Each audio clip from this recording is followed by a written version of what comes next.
Alright, this video is a little bit different than usual. This video is a snippet from the podcast, and I think going into the last saga, which is the name of the podcast, it's important to check where Luffy is at. Before we went into the time skip, this was an important note. I think in general, the big question at the end of any major event like this is Luffy ready for what is ahead? And I think because of what we saw in Onigashima and the amounts of buffs that Luffy has acquired because of his efforts, we kind of get the feeling that there aren't many threats left for Luffy. More so that this is the ceiling of power and it's not that much higher. But now at 10:55 we get a glimpse of what might come next, and Shanks really had all of us shook in response. That being said, I think it might be a little weird to say, but I think based on chapter 1055, Luffy is not yet ready for what lies ahead. I think Luffy is going to have to hone himself a lot more before he can tackle on the next villains, and I honestly can't wait for it. So by now you're probably wondering why I'm saying all of this. So let's just jump straight into the snippet from the podcast. If you're new to my channel, the way I view the world is by making connections. So let me connect you to my vision, the Par Vision.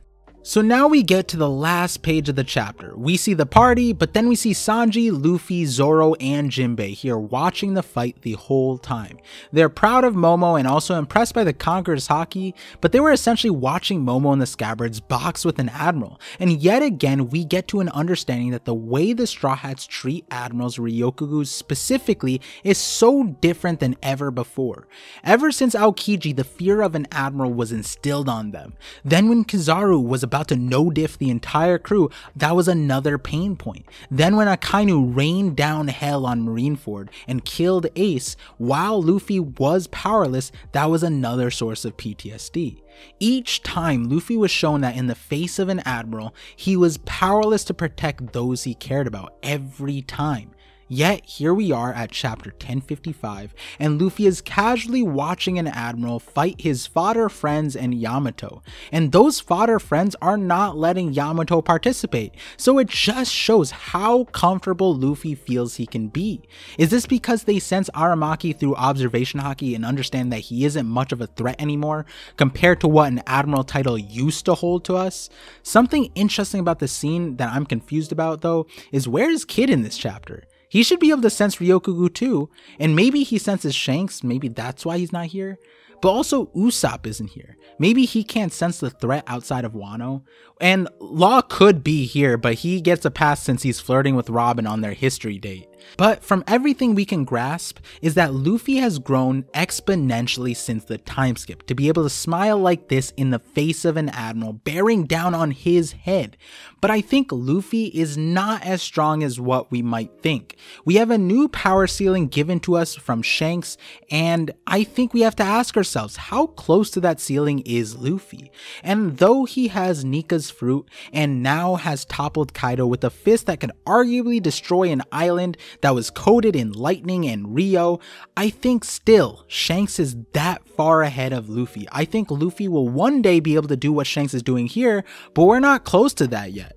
Luffy has just learned Conqueror's coding, but this display from Shanks is still something new to him. The reason I say that Luffy is far behind isn't because of what we saw out of the fight with Kaido or what Shanks did here, it's more so what Shanks said. So to repeat what he said, it was, "Now I'm not accusing you of fighting dirty, Navy man, but when the new shoots that just changed pirating history are exhausted from their feet, don't you think what you're doing is a bit much? Are you that afraid of the new era?"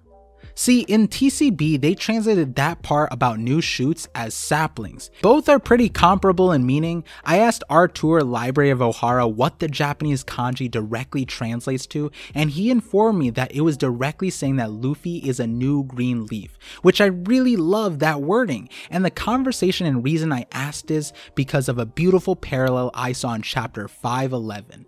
But essentially, Shanks is saying they are a fresh new plant that has still yet to mature. And the wording is so powerful in this chapter with the forest fruit or woodsman fruit, where we see that Ryokugu goes into a sapling form with new green leaves. So it feels like this is a progress report for Luffy that is yet to become a full-fledged tree or plant and is still budding and growing, and Shanks is the equivalent of a jewel tree atom. I don't know how much of a gap there is, but I trust Shanks in this assessment. I have no reason not to. But the reason why this felt like a progress report was because this paralleled nearly directly with Rayleigh in chapter 511. This was on Sabaody when Rayleigh saved Zoro from Kizaru's light kick. So to paint some of the parallels before the dialogue, we have a major event where the Straw Hats are coming out of, then we have an admiral responding to the situation and trying to capture them, then we have a Roger pirate stopping the admiral through their own means, and now let's get into the dialogue parallel as well. So Rayleigh says here to Kizaru, don't pick the buds before they sprout. Their era is only just beginning. And so Kizaru's line before reminds me of what Shanks started out saying, but let's focus on what the Roger pirates are saying. Rayleigh says the pre-time skip Straw Hats on Sabaody were just buds that haven't even sprouted yet, which I think is accurate, and we saw 100,000 reasons why that's the case, that Luffy was an ant in the storm of Marineford that made an impact through sheer willpower, but truthfully he did not stack up there. And now we fast forward to chapter 1055, and we get the update that while the Straw Hats have grown, they have sprouted now, and they're still just saplings, new shoots, or fresh new green leaves. They're much like this plant that Ryokugu turned into in this chapter, which makes me feel like the power gap is still very high between Luffy and the end stage that we're expecting, and Shanks might be our first glimpse at that end stage. This is why my elemental haki theories feel so important. The fact that my extensions of Conqueror's haki came to fruition, most of the responses I get are, there's not enough time for all of these new powers. But I think this is literally the introduction to it all. This is our first step into the levels of powers our main characters are going to have to confront moving forward in the story and as we head into the last saga. I think this is the exact setup for what I've been harping on, in that I think the last saga of One Piece is going to have a lot to do with nature and natural forces, and I think it's fitting that Oda has set up a progress report where I think chapter 1 was Shanks planting the seed. On Sabaody, the buds were on the precipice of sprouting, and now finally they have. Shanks says that they're new green leaves, but by the end of the story, our main characters and primarily Luffy will become a literal force of nature, or a big strong tree that can weather the storms that the world throws at him.